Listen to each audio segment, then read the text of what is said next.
नमस्कार. चला, आज पद्मपुराणातील एक अशी विलक्षण कथा ऐकूया जी आपल्याला सांगते की कधीकधी नकळत घडलेली भक्तीसुद्धा मुक्तीचा मार्ग कसा उघडू शकते. ही कथा स्वतः भगवान श्रीकृष्णांनी धर्मराज युधिष्ठिरांना सांगितली होती. तर मग ऐकूया जया एकादशीची ही दिव्य कथा.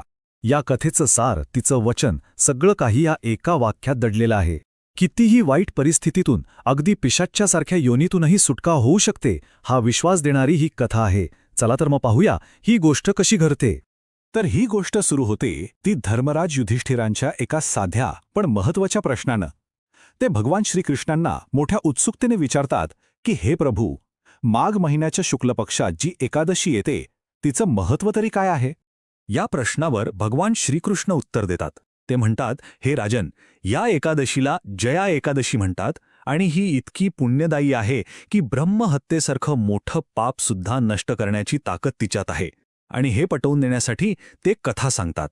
चला तर मग आता आपण थेट जाऊया देवराज इंद्राच्या स्वर्गीय दरबारात. स्वर्गातलं ते ठिकाण जे दिव्य संगीत आणि नृत्यासाठी ओळखलं जातं. आणि इथेच आपल्या या कथेत एक अनपेक्षित वळण येतं. तर इंद्राच्या त्या नंदनवनात एक मोठी संगीत सभा भरली होती आणि या सभेचे मुख्य आकर्षण होते माल्यवान नावाचा एक अतिशय देखणा आणि गुणी गंधर्व, आणि दुसरी होती पुष्पवती, एक अत्यंत सुंदर आणि मोहक अप्सरा. दोघांवर जबाबदारी होती इंद्राला आपल्या कलेने प्रसन्न करण्याची. पण त्या दिवशी काहीतरी वेगळंच घडलं. गायन सुरू असतानाच माल्यवान आणि पुष्पवतीची नजरानजर झाली. आणि त्या एका क्षणात ते एकमेकांच्या प्रेमात इतके बुडाले, इतके हरवून गेले की आपण इथे का आलो आहोत, आपलं कर्तव्य काय आहे, हेच विसरून गेले. आणि इथेच बघा, सगळा गोळ झाला. त्यांचं कर्तव्य होतं इंद्राला प्रसन्न करण्याचं, पण त्यांचं मन मात्र प्रेमाच्या जाळ्यात अडकलं होतं. परिणामी त्यांचा सूर बिघडला, ताल चुकला. जे संगीत देवांना प्रसन्न करणार होतं तेच आता बेसूर झालं होतं. त्यांचा हा अनादर, कर्तव्यातली ही चूक देवराज इंद्राच्या नजरेतून सुटली नाही. आपल्याच सभेत झालेला हा अपमान पाहून इंद्राचे डोळे क्रोधाने लाल झाले. इंद्राचा क्रोध अनावर झाला आणि त्याने गर्जना करत त्या दोघांना एक भयंकर शाप दिला. तुम्ही तुमच्या कर्तव्याचा अपमान केला आहे. जा, पृथ्वीवर पिशाच्य रूप धारण करा आणि आपल्या कर्माची फळे भोगा. शाप मिळताच एका क्षणात त्यांचं ते दिव्य सुंदर रूप नाहीसं झालं. स्वर्गातून त्यांची थेट हिमालयाच्या बर्फाळ आणि निर्जन शिखरांवर फेक झाली, जिथे त्यांनी एका कुरूप भयावह पिशाच्याचं रूप धारण केलं. त्यांचं आयुष्य अक्षरशः बदलून गेलं. स्वर्गातलं सुख कुठे आणि आत्ताची ही नरक यातना कुठे. हाडं गोठावणारी थंडी, सततची भूक तहान, वेदनांनी तळमळणारी रात्र, झोप तर येतच नव्हती.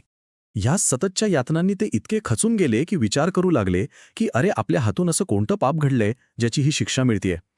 आणि पश्चातापाने त्यांनी ठरवलं की आता इथून पुढे फक्त फळं खाऊनच जगायचं. आणि नियतीचा खेळ बघा, नेमकं त्याच काळात माघ महिन्याच्या शुक्ल पक्षातील तो पवित्र दिवस आला, जया एकादशीचा दिवस.